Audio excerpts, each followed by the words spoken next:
Good evening, and welcome to Clawson City Council regularly scheduled meeting of Wednesday, January 2nd, 2019.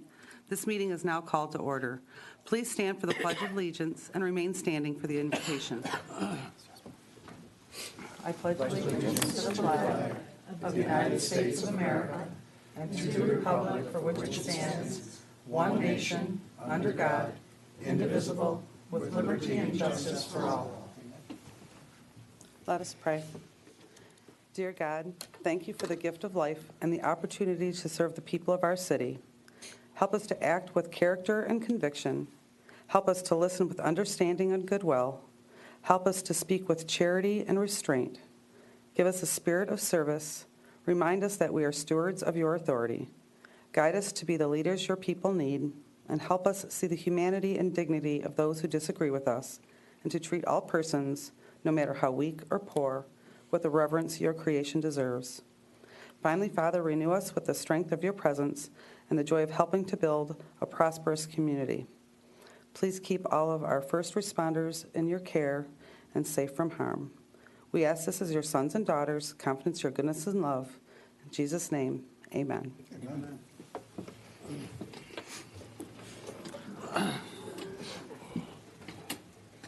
Roll call, please. Mayor Woolley. Here. Councilmember Aris. Here. Councilmember Milan. Here. Councilmember Moffitt. Here. Councilmember Albrecht. The first item on the agenda is consideration of approving the following consent agenda items. The minutes of a special city council meeting held on Thursday, December 6, 2018, as presented. Minutes of the regular city council meeting held on Tuesday, December 18, 2018, as presented. Approving the MMRMA member representative change from Mr. Mark W. Pollack to Richard E. Haberman, the current interim city manager. Reappointment of Eva Burns to the Compensation Commission for a term to expire July 1st, 2023. Appointment of Sam Gill to the Downtown Development Authority for a term to expire October 31st, 2022. Appointment of Georges to the Planning Commission for a term to expire December 31st, 2021. Appointment of Andrea Hodges to the Planning Commission for a term to expire December 31st, 2021. Reappointment of Gregory Cusera, Jr. to the Planning Commission for a term to expire December 31st, 2021. And reappointment of Glenn Shepard to the Planning Commission for a term to expire December 31st, 2021. Mayor, I move the consent agenda be approved as listed. Can I counter that? How can I make I think we should move off, strike item F and G for the time being.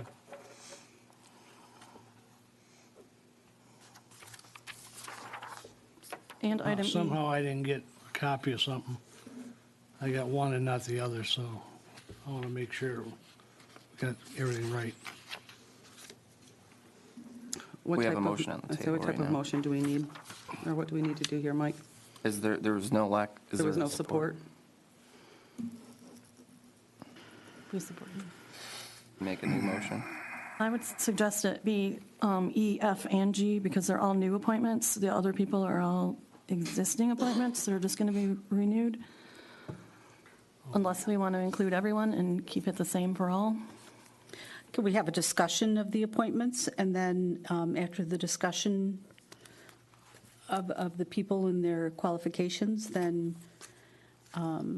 make another motion to approve? The charter states that the mayor has the authority to approve, but that city council is supposed to receive a background or a resume on all candidates. And I'm sure they're all great candidates, but I personally would like to see a background or resume on all the candidates because that's what is required. I believe the applications just say that they've applied. There's no resumes attached to any of them. Okay, so this says,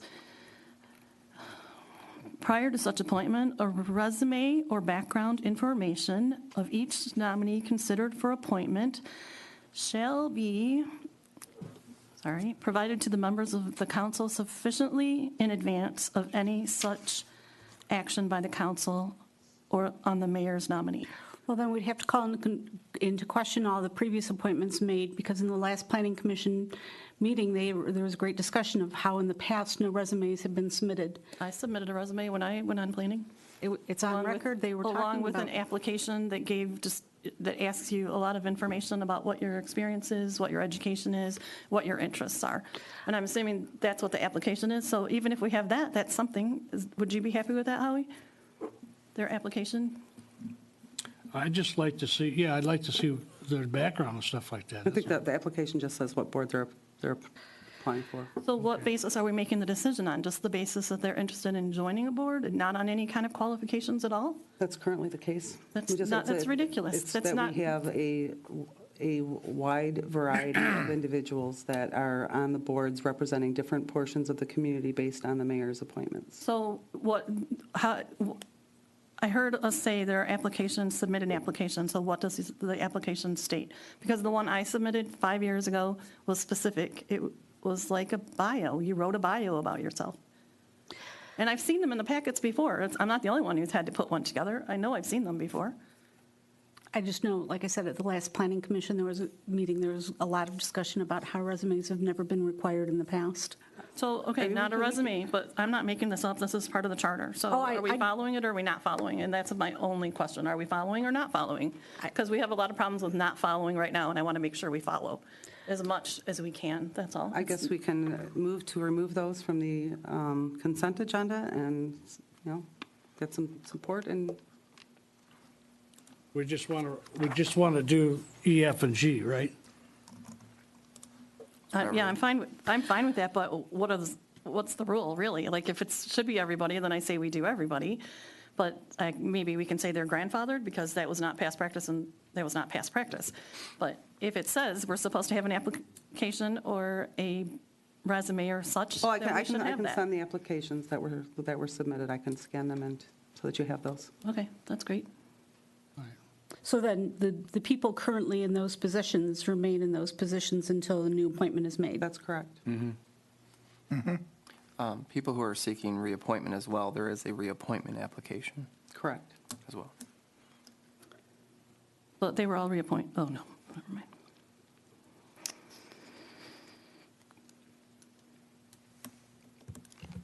So your motion is to remove Councilmember Milan? I would say we remove D through I until we see all of the applications and/or bios for each person. And then we should just stick to it. If this is what the rule is, we should stick to it. And this is no disrespect to Debbie and her choices. I'm sure they're great choices. It's a no disrespect to anyone's name who's on the list. I'm sure, we appreciate anybody's service, but if we say we have a standard, then I feel like we need to hold ourselves to the standard. I think it's only fair to everybody else. I'm just looking for a motion. That was the motion. Then is there support? Support. That was your motion. Oh, sorry. I thought Howie made the motion. Yeah, Oh, Howie okay. started it. I finished it, whatever. Okay. I can do it. Like I say, I just approve everything except E, F, and G till I see everybody's, because I'm missing one of them. So I guess that's the quandary. You're Yeah, you you guys don't are want different. you don't want E, F, and G, and Paula doesn't want D through I. So that's Right, need the to have a motion's clear got to motion to clarify clarify what needs to be, what will be removed. what and you're going to won't be. delete. I would like to make a motion that we delete D through I based on the fact that we have seen none of the applications and/or resumes for the people seeking reappointment or new positions to these boards and/or commissions. That keeps it fair, even with everyone. And I don't care if you pull up the applications from when they started in 2004. It doesn't matter to me. Well, no, they didn't. If they're, even for reappointment, they had to fill something out. Is that correct? Yes, they did. Correct. Okay, then we have something, so all we need is a copy of it.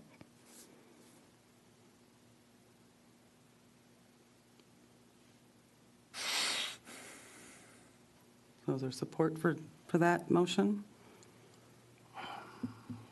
Or if it dies, there's make an adjustment to the, There's no lack of support. Right. Well, if it's not supported, then everything is kapooty. What if we were to approve the appointments with a time limit of, because if you're just looking for the paperwork, to have the paperwork in hand, and you're not going to, it's the mayor's appointments, so we don't have the opportunity to say we like or dislike the resumes. If you're just looking to collect the paperwork, then let's approve it with a time frame of having them turn in their resumes so that we have all the paperwork within a week's time. It's not a matter of collecting the paperwork. It's a matter of doing what our charter says we are to do. That's what it's a matter of. It's not a matter of collecting paperwork. But the charter does say people with a wide variety of experience and throughout the community. And so is there anything that's going to be on their resumes that's going to make you say that they don't fit the bill? So if we want to have the paperwork to meet the requirements of the charter, we can have them send in the paperwork within a specified period of time and get the appointments in place. It says, prior to such appointment, a resume or background information of each nominee considered for appointment shall be provided to the members of the council sufficiently in advance of any such action by the council on the mayor's nominee. Say resume or background? Does the application have background? If it's the same one as I did, it does. Form is not changed. Okay, then it does, right? It gives, Mike, you see the form. Mike, it gives you an opportunity to give your education, your experience, your prior activities, social, political, whatever, right? Your community experience, and basically what you would add to the committee, if I recall, Correct, yeah. more or less. So it is it's just a good picture of what a person's experience is. So it has the background. So I'm sorry, which one did you say we did not get a copy of the application for? Either. Getting slow here. D through I. Oh, none of them were submitted? I thought I saw them in there, in the packet. They were not in the packet. They weren't? Okay. New motion? Yeah, I'm sorry. We know number D she's on the list, so I don't know why she has to be on here, asked about anything. She's been on whatever, she's, on the compensation commission forever. And the only ones I'm thinking is E, F, and G. There it is, right there. Everybody else we know about. Okay, I'll go with that. I don't know that that's what this says, but I'll go with that. I'm fine with that because they're new, but I think we need to be stringent on our policy in the future. And we have applications for all of them because they had to resubmit an application. So give us all of them. It would be that easy, right? I Duly mean, noted, and I will forward them to all of you. you can approve the reappointments if you want to attack it from that standpoint, where we approve the reappointments and we don't approve the new appointments because we have yet to see any information on them. I think that's fair as well, if that's what you're going with, Howie. I'm just saying, E, F, and G is all the ones Okay, support. Well, and H, I assume. No. Why? Why would we not want to reappoint Greg? Greg, No, but they're that's what I after thought he said. No, that's what I thought you said, that you were. No. You were E, F, and fine G. with H. Motion on the floor is to remove E, F, and G from the consent agenda. you. Support. F and G. So who made the motion? Ayers, Howie. Howie. Paula supported it. Roll call, please. Councilmember Ayers? Yes. Councilmember Milan? Yes. Councilmember Moffett? No. Mayor Woolley? Basically everything in the application. Yes. That's all I had. Don't they have it here? I'll Okay. check with Jim. And now you can approve the consent Should be agenda anyway. as amended. Okay. So we need a motion. Madam Mayor, I move the consent agenda be approved as listed. As amended. As amended. As amended. Sorry. Thank you. Roll call, please. Who supported that? They did. Me, right? There's a second motion. You need to support it again. if you Second can motion. support it. There's a second There's a motion. second motion. Do you approve that To as well? support Sure. you as, Councilmember Next. Milan? Yes. Councilmember Moffett? nope. Mayor Woolley? Yes. Councilmember Ayers? Yes. And the motion carried with the adjustments. The next item on the agenda is consideration of approving the 2-year planning service agreement by and between Gibble, Webster, and the City of Clawson. The City Council approved the selection of Gibble Webster as a new planning services firm for the city at the last meeting, and it was requested that Gibble Webster provide an official proposed planning service agreement that Mr. Kingsup, the city attorney, and the city building director, economic director, and the interim city manager had been provided with to review the agreement. Mr. Kingsup, would you like to I make any reviewed the comments? agreement. It's fine. I suggested one change, and I talked to Rod Arroyo over the holiday session. He was on vacation, but he gave me the courtesy of a call because I had sent him an email regarding a minor dispute resolution clause. And the understanding was knock it around, and if you are okay with it, that's fine. And if you think you don't want it, that's fine too, because it's not really that critical to the term of the documentation. What really is important in this contract, it sets forth in detail all of the hourly rates. And that means that planning and administration is going to have a clear understanding on any assignment of the range of expense that's going to be incurred, because the category of charges varies depending upon who's involved. And they are providing services to you on a Thursday from 9 until 5, I believe. And the point there is to make it efficient. I think that people who are involved on staff at that time frame really have to develop in advance what the agenda is going to be. Right. So you're not wasting time, because that's a big expense if they're going to be there from 9 to 5. So that could center around planning training sessions. It could center around review of ordinances that have to be changed, and a number of things. So efficiency is the key to this whole contract. So it's very detailed. They're very explicit on the charges, so you ought to have an idea of exactly what your monthly range is going to be so you can budget it. Because you're going to be getting into that now in the upcoming year. And so you've got to have some idea on what those monthly charges are going to be and what the range is going to be. I also talked to Rod about the fact that I'm working on the sign ordinance, and I outlined to him the concept I had, and he didn't disagree with it. He said, we'll work together with you on it, and so that will be a work in art that he and I will do and then submit to the Planning Commission at the appropriate time. But as I mentioned to him, our number of pages in the sign ordinance is 13. Farmington Hills has 36, and I'm wondering, I think we ought to have just 4 pages. And make it simple. So the concept I advanced to Rod, and he was in favor of that, but it's still a work in process as we get it done. But the goal is to have no more than 4 pages. Okay, any other questions for Mr. Kingsup regarding the contract itself? Can I get a motion? Your Honor, I move the 2-year planning services agreement by and between Gibble Webster, located at 28 West Adams Street, Suite 1200, Detroit, Michigan, 48226, and the City of Clawson, effective from January 2nd, 2019 through December 31st, 2020, be approved and to authorize Building and Planning Director Jim Elvis to sign the 2-year agreement. Support. Any further questions or comments? Roll call, please. Councilmember Moffett? Yes. Mayor Woolley? Yes. Councilmember Aris? Yes. Councilmember Milan? Yes. The next item on the agenda is discussion on the proposed amendments to the large lot ordinance.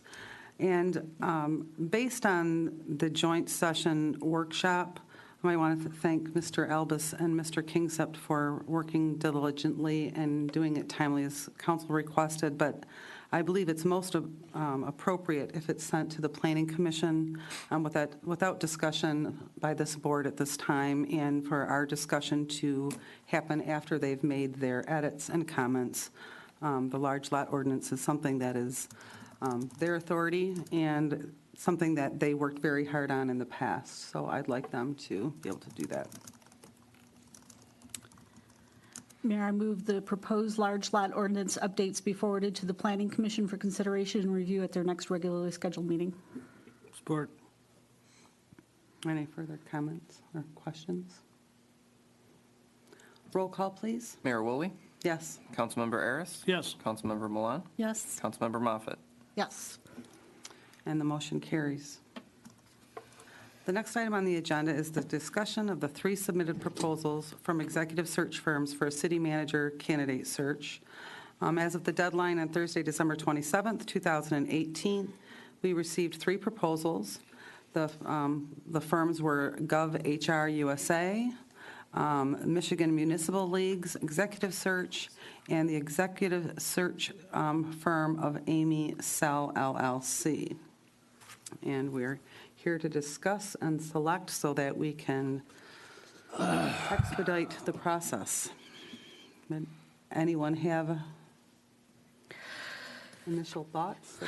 So in looking at the price and the very detailed timeline given, I prefer the Amy Sell organization, and given that they were recommended by another organization, or by the City of Madison Heights, their costs seemed lower than the other 2. They included things like travel expenses and the cost for publication and that sort of thing. I mean, they seemed the most economical, and they had the most succinct timeline. Now, see, I liked the GovHR USA option because of the 2-year guarantee, for the fact that if the candidate doesn't work out, that up to 2 years, they will do another executive search.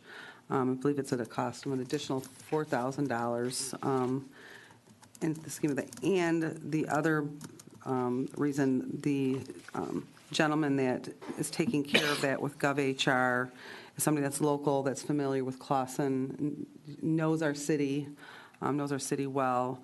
And just from a personal, I had great experiences when I reached out to them when we were in need of an interim city manager, and they were very responsive and continued to provide additional resumes as they were looking for people. So that's, and looking at the Michigan Municipal League option, theirs was the longest timeline of the 3, which I'd prefer not to do that.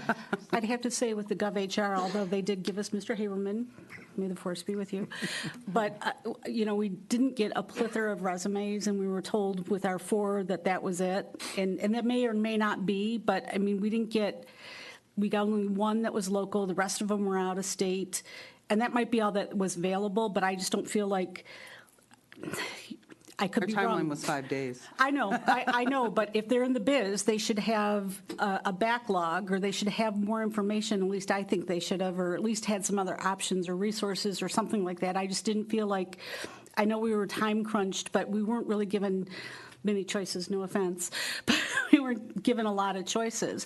The Amy Sell also. No offense taken. Oh, good. The Amy Sell organization also had a guarantee for, I think it was 6 months. 6 months, which if someone's not working out after 6 months, then I don't think that's the recruiter's fault.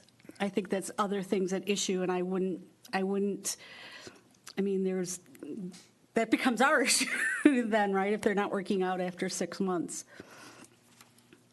Anyone else have a I opinion? like the Gov. You like the Gov? The GovHR. I agree with you. I like the Amy Sell also. I like that they are involved in a variety of local organizations. They've been pretty much everywhere, done everything government-related, and that just means they have a lot of contacts, and seems like they have their feet on the ground here, and I really like that. They have great education and great experience and great connections, which is personal. Like, I think, we often look for personalized service. I think they're here tonight. I think that's a sign that we would get personalized service from them, and that, to me, is really important in a search such as this. And all things being equal, if we're looking at it that way, they were the most cost-effective. And they had I keep going back to the timeline. We're in a timeline crunch. And based on the experience that the city of Madison Heights had, they said that they met every single deadline. And that's the guarantee that we need. Where's Matt today? I know, right?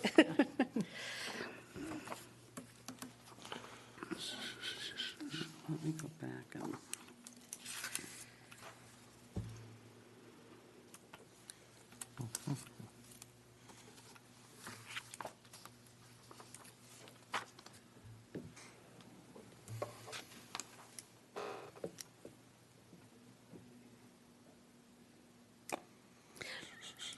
Is there any, although your preferences with the GovHR, do you have any objections to the Amy Cell organization? I haven't decided yet. Howie, do you have any objections? Madam Mayor, you asking something? Well, let's see, what's your thought process on this, Councilman Ayers? Well, Amy Cell was my second choice, so. Whatever everybody's comfortable with, They're all going to do the same thing. It's a matter of how they get to what we need. And I do a lot of purchasing. I purchase based on you're building a relationship when you're purchasing something, and knowing where someone comes from and what they do and how. I think this is a pretty good example of how they do what they do, because it's very well planned out. Pretty explicit about everyone's background in the organization and the things that they've done. And the fact, I said it, I'll say it again, the fact that they showed up today and they didn't have to, they weren't requested to come here, it just shows they're invested. And I think a job is a job to anybody, and anybody will take someone on as a client, but everyone won't go that extra mile for a client. And I think that's something we should consider. And I don't know them, I'm not getting paid. There are no endorsements.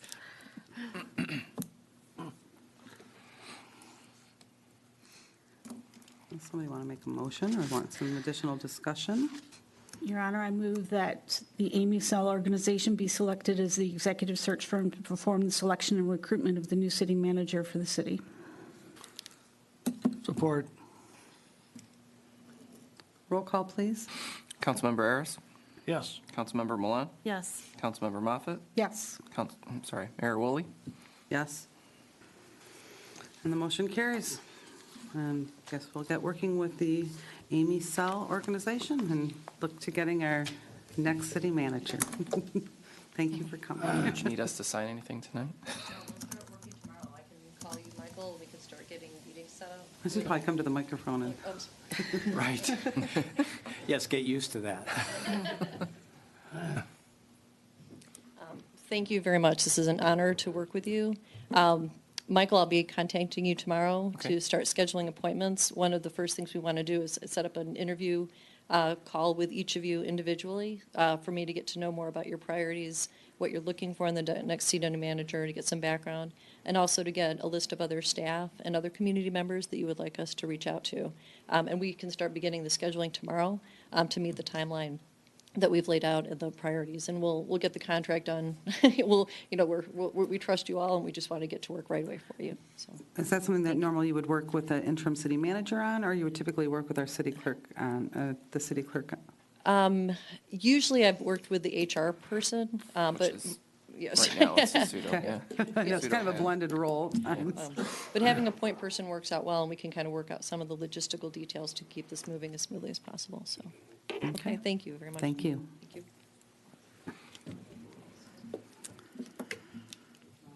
So that's that. The next item on the agenda is consideration of the list of bills as presented. Madam Mayor, let's pay the bills. Support. Any questions on the bills? Roll call, please. Councilmember Milan, Yes. Councilmember Moffett, Yes. Mayor Woolley, Yes, Councilmember Ayers. Yes. and we're going to pay the bills. The next item on the agenda is the city attorney's report. Mr. Kingston? Madam Mayor, a couple of things. The first one is Freedom from Religion Foundation, and this is really for the benefit of the public. We received a letter from that organization complaining about the holiday display the city of Clawson had. Having been involved in two nativity scenes, one involving Birmingham and one involving Clawson, I'm not saying I'm an expert, but I have a basis of knowledge. And the complaint that they made was alleged that we violated the Allegheny case, which was a U.S. Supreme Court case handed down in 1989. At that time, in 1989, the Clawson case was pending in the district court. Being involved in that, opposing counsel and myself agreed with the court that we would not argue the case until the outcome of the Supreme Court decision in Allegheny. That decision came down in late 1989, and so arguments were scheduled in our case for 1990. The district court did a very good review and concluded that the display, and what we presented as part of the record was a video of the holiday display existing at that time, plus the decorations on City Hall. And the conclusion reached by the district court was there was no violation of any part of the Constitution regarding the Clawson display. That case then went up to the Sixth Circuit, and Judge McMillan on that issued a very lengthy 8-page opinion in which he referenced the Allegheny case and the limitations of the Allegheny case as they applied to the city of Clawson, and concluded then, in referring to the city of Clawson, that the way it postured its display, there was no establishment or presentation of any particular religion. It was more reflective to what the essence is of the holiday season, which is charity for all, a good faith in one another, and a number of other thought processes that are both secular as well as non-secular. And so it didn't tout a particular religion. And so as a result, the panel, the three-judge panel on the Sixth Circuit, upheld the Clawson display in that lengthy opinion. That was appealed to the United States Supreme Court, and only one justice wanted to hear it, and that was Justice Brennan. So they did not get the necessary number of votes to take cert on it. So as a result, that case still stands today and has been cited many times around the country as one that justifies the format of secular, non-secular displays on city property. And so I conveyed that to opposing counsel. Now, with that being said, I will say this.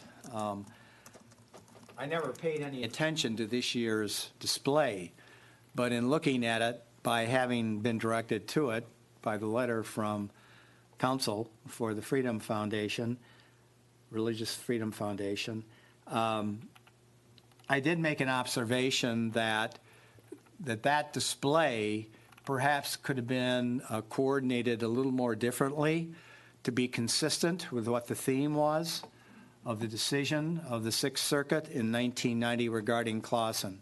And so I've sent a memo to the city manager, as well as I think he'll send a copy of that to the DPW, that every year you have to examine exactly how that display is set up. And I've encouraged that before with the previous city manager, that is an absolute. You cannot just go out and stick up what you want to stick, where you want to stick it. It's got to be a theme that was the essence of the Sixth Circuit opinion. And if it isn't, then at some point in time, an organization such as the Religious Freedom Foundation might succeed in condemning the display. So you've got to pass from the Sixth Circuit, and it's been around for a number of years, so you hope that the administration will follow that theme. Thank you. Now, I have another one. And this is not near and dear to me, but it is near and dear to many people within this city.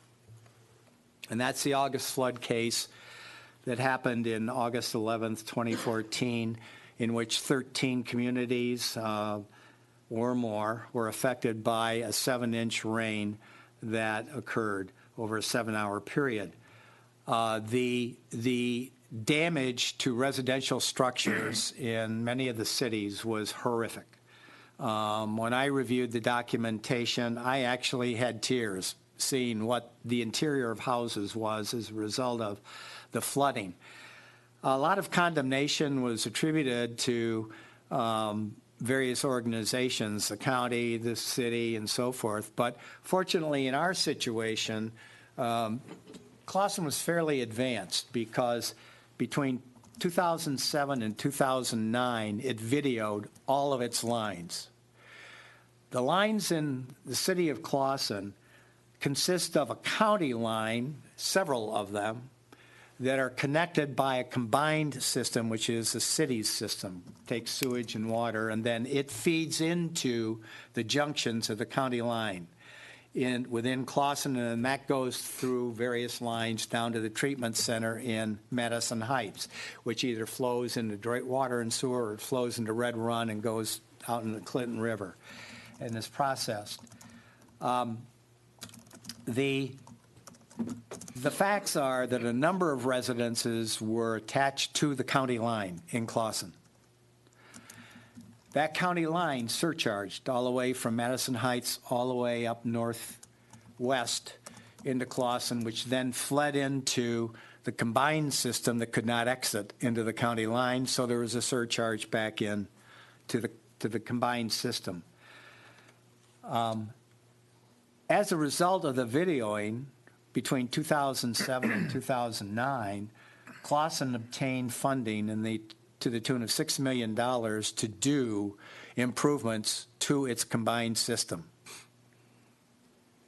And I think that Clawson was in a much better shape than many of the other communities where the damage was more horrific. It was more effective against residents. Some were 4,000. Some were 6,000.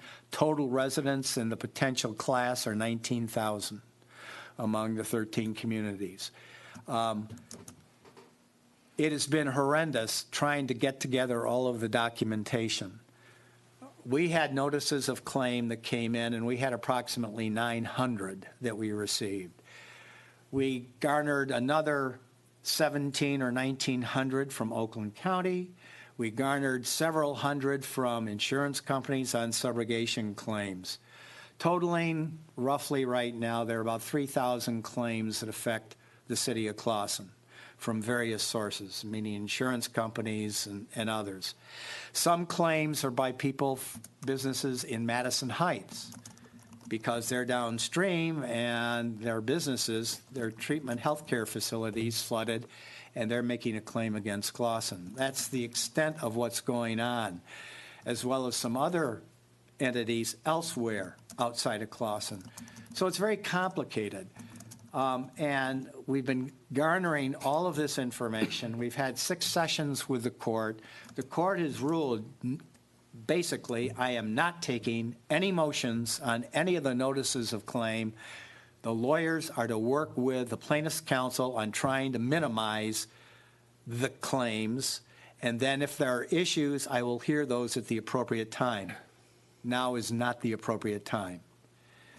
The other thing that's going to come into the forefront now is that all of us, meaning all communities, gave to the plaintiff's counsel their GIS, Geographic Informational System, of their lines. They have now looked at that, and they've given back our GIS, what I suppose what they are going to assert are problems in our system that may have caused the flooding.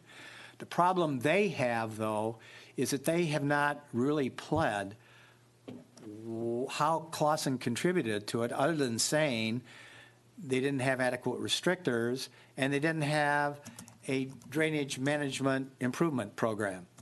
Well, the facts defy that based on what was done in 2007, 2009, based on the construction that occurred as well, even based now on the cammering that we do constantly with the lines. So their argument is a little weak vis-a-vis Clawson. Hanover, on the other hand, and Hanover sued us, are 2 suits, one by the individual resident and then one by Hanover Insurance on their claims, which are about 71, they place all of the liability, Hanover does, and somewhat, so does the plaintiff in our case, directly to the county operation. The issue and the advantage is, in order to hold, and things are fluid, Clawson liable at all, there has to be an attribution that its contribution was 50% or more of causation. And when you have a surcharge that's coming back and going through the lines, and that becomes a major cause of the damage that occurred, it's hard to meet that threshold. But we're not at that point yet. And motions regarding dismissal are way down the road. Right now, I'm getting an estimate on AEW, our engineers, what their costs will be to look at the GIS. I forwarded to them that the plaintiff's attorney sent me the GIS, and then discussing it with you so we can get together and develop our defense and our strategy regarding the claims. Council and I, in some discussion, have agreed tentatively on some claims being dismissed. I'm not going to tell you the number right now because we're still in discussion on that. And I think that he's going to have to look seriously at really the responsibility of the Clawson system and come up with some determination that it contributed 50% or more. And I think that's going to be hard for him. My supposition would be that I don't think the GIS that he produced to us is going to show the amount of responsibility that might be claimed as to Clawson just because of what was done. Now, that might be premature until I get the engineering information. Damage claims, and these are fluid, in Clawson alone, were between 11 and 15 million. Again, as I say, they're fluid. Some of those are reduced by FEMA. They paid money. They will not tell us because they're hard to get their record on what they got. So they basically tell cities, we're ignoring you. We're not going to give you the information. The insurance companies do have information, though, about what they paid out. And so that's always an offset against any damage claim. But I don't minimize at all the grief, the agony, the frustration, the torment that the residents went through. I mean, it is real. And unfortunately, Clawson did everything it could within its boundaries and its financial ability to do what it felt was responsible well enough in advance of the flood, because we didn't have much flooding as existed in August of 2014 before the flood, and we haven't had any after the flood. So the argument on the restrictors and not appropriate maintenance on the upkeep of the system is just a faulty argument. It just doesn't hold water. Sorry about that pun, but that's where we are. So again, it's a complicated case, and no one in this community is going to be forgotten about the damage they've had. It's a question of reality on responsibility. It's a question of reality on amount of damage, and that we'll get to that at some point in time. This is not prognosticating what's going to happen. It is what my experience has been in mammoth cases like this. And this is described as a massive tort case in Oakland County, the largest they've ever had. At some point in time, and you can't say when, a court will begin to open the door to saying, I think maybe we ought to bring a mediator or mediators in and try to resolve the disputes. And that's where sometimes the rubber really hits the road. And you can't say when that's going to occur. You can't say how it's going to occur because everything is sort of amorphic right now. And facts still come in, and arguments still come in, and defenses still come in. So that's where we are. And we haven't even certified the class yet. Oakland County is taken one appeal up to the Court of Appeals on a motion they argued the same day I did, trying to get some relief in our case. And they went to the Court of Appeals. They lost the motion in the circuit. They went to the Court of Appeals. They lost that. They went to the Supreme Court, got an opinion on that, and lost. They also got assessed costs for a frivolous appeal. We just had a very sophisticated argument, which I was developing regarding Hanover, that was argued by Oakland County in November, and it really is a sophisticated argument. And the judge denied it in a 20-page opinion. This is a good judge. She knows her stuff. And they just filed an appeal on that. So that will go up to the Court of Appeals and to the Supreme Court, and probably they'll be assessed costs again. Part of the motion they're raising is somewhat what I had prepared in our motion against Hanover. And I've read the opinion twice and outlined it, and I think I still have an argument, but right now the judge isn't going to let me raise it. So when you say you don't know when, are you talking 5 years out, 3 years out? I mean, We're probably talking about 3 years. Okay. Yeah, John, the council went up, I believe, the second day of the flood. We did? The whole council went up to Pontiac. The Water Authority. We had a meeting up there at the Water Department. And I'll tell you what now, they sure changed the story when we told them about some of the stuff we did and what have you. And they actually got rid of one person Yeah. because she was too nice to us and she was saying too much to us. She was, I wonder why. The day we went up there, they took ownership of the problem. We I have was some of there, that they took ownership, documentation that and was then generated at that time, and the documentation existing after that is far different. But there was that there was 5 immediate days conflict. where they were taking ownership, and then the Yeah, sixth day, and then not so left. much. Yep. So that's where we are currently. So I can't say nothing, my thoughts on the whole thing. 'Cause, Why? Anything You have else, personal Mr. feelings. You should. Anything else, Mr. Kingsup? Nothing more. City managers report? Yes, thank you, Mayor, Mayor, members of the council.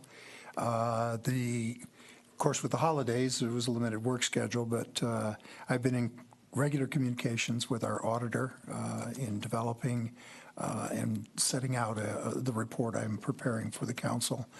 It's been updated now to Clawson Finances 2019, since we're now in the year 2019.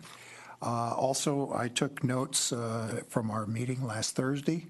Mr. Albus and I discussed some issues this morning. I discussed also some issues with our Economic Development Director last week.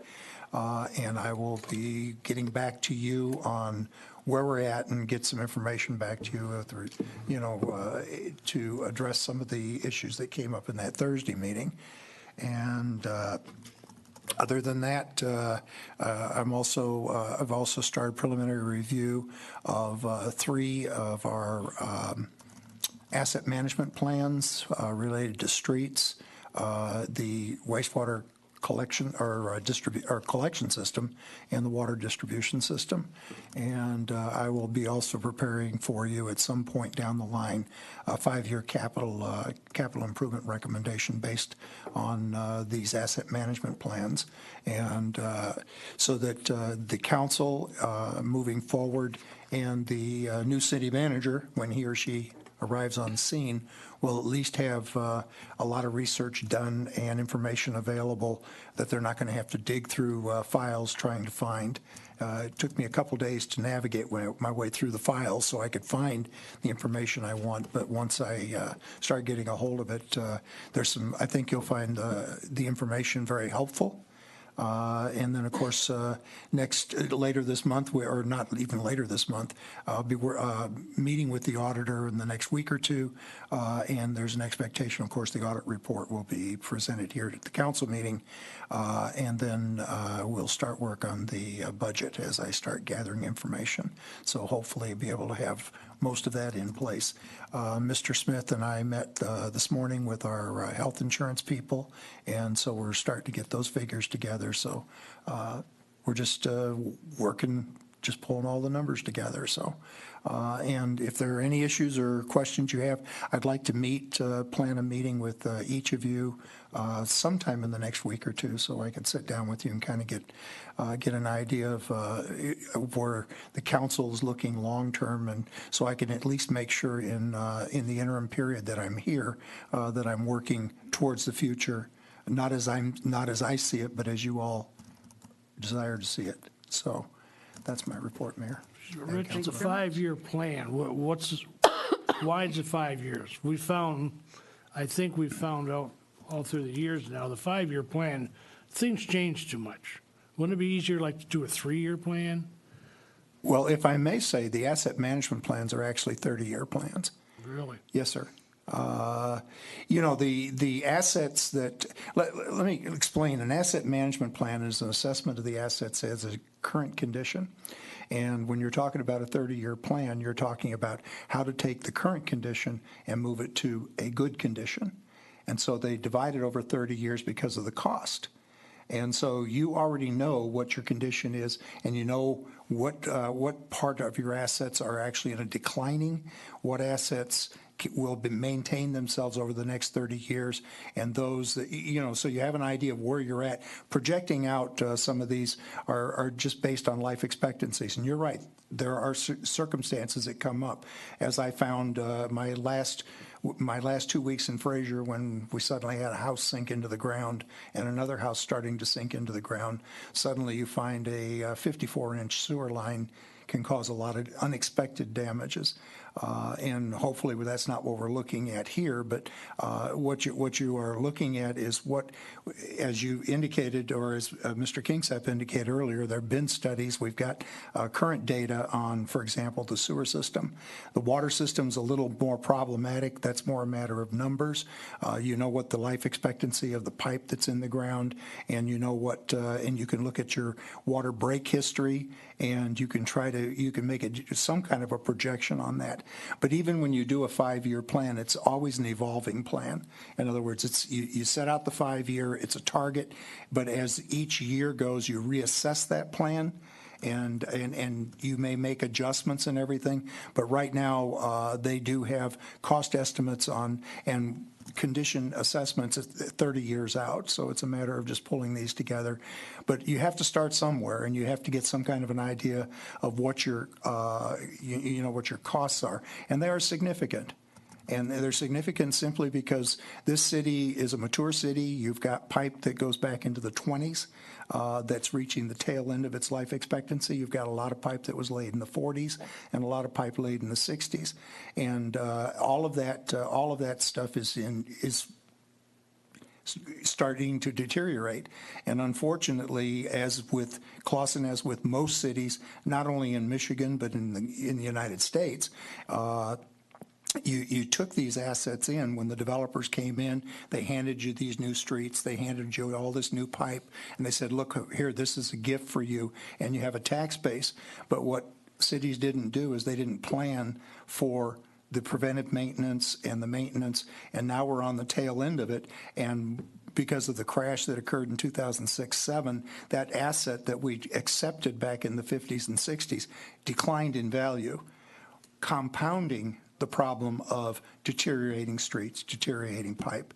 And so it's a lot of things went in a negative direction, but you've got to look at what your situation is and start addressing it, because from what we've been doing, I know when I was here the last time around, if you remember, we did over $22 million worth of street and infrastructure work, and that was done in 3 years.